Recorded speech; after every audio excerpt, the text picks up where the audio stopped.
Good evening, Calvary Fallbrook. Pastor Armando bringing you Monday night evening meditation. I know there's been a lot of frustration because we are still being asked to stay home by our state government and federal government and local government. And over this past weekend, we saw a lot of protests around the nation of people wanting to exercise their civil liberty. To go out. Many people need to go back to work. I understand all those things, and I very much hear what people are saying on both sides. People that they're very scared of this virus from what they're hearing in media and what conflicting data is giving us. But outside of that, I want to take a step outside of all of this craziness and all of this tension and all this frustration. And I really want us to look at this through the eyes of our faith. I remember, I think a few weeks back, I shared that faith always looks past the circumstances and sees Christ. And so if we were to apply that principle now and ask ourselves the question, how would Christ want us to handle this? I wonder what he would say. And I'll take a guess. In Matthew chapter 5, verse 41, listen to what Jesus says. It's from the Beatitudes. And he says, if anyone forces you to go 1 mile, go with him 2 miles. Again, notice what the verbiage here. If anyone forces you to go 1 mile, Jesus says, then go with him 2. In the context, he said, if someone asks you for your cloak, give it to him. If someone slaps you on the cheek, give him the other one also. So here's the attitude of what Christ wants us to have, I believe, at these times. I think he wants us to take a step back.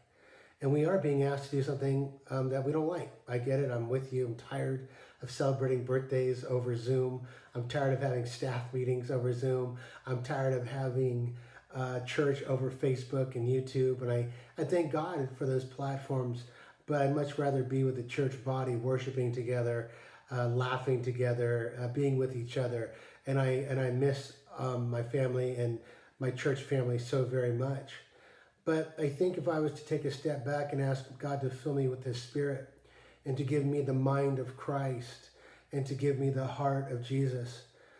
Okay, if me wearing a mask gives someone else comfort that is sincerely scared, is that a good thing? If someone is comforted because we're taking an extra step to stop or slow down this virus, and by us submitting to it, is that a good thing? Can I give up my rights for a few more weeks that other people might have peace, that people might not live in fear, that we might come out of this being more unified?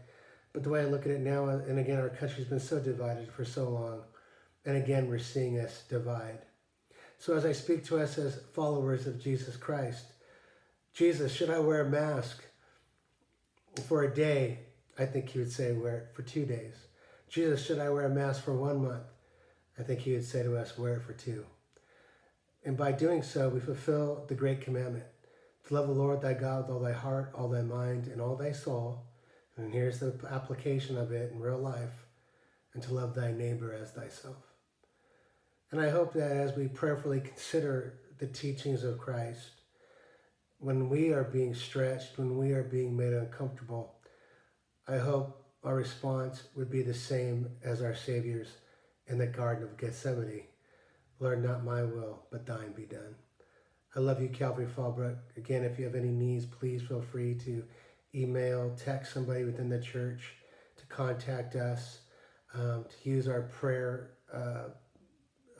button on our webpage, and prayerfully consider these things. I know it's not easy.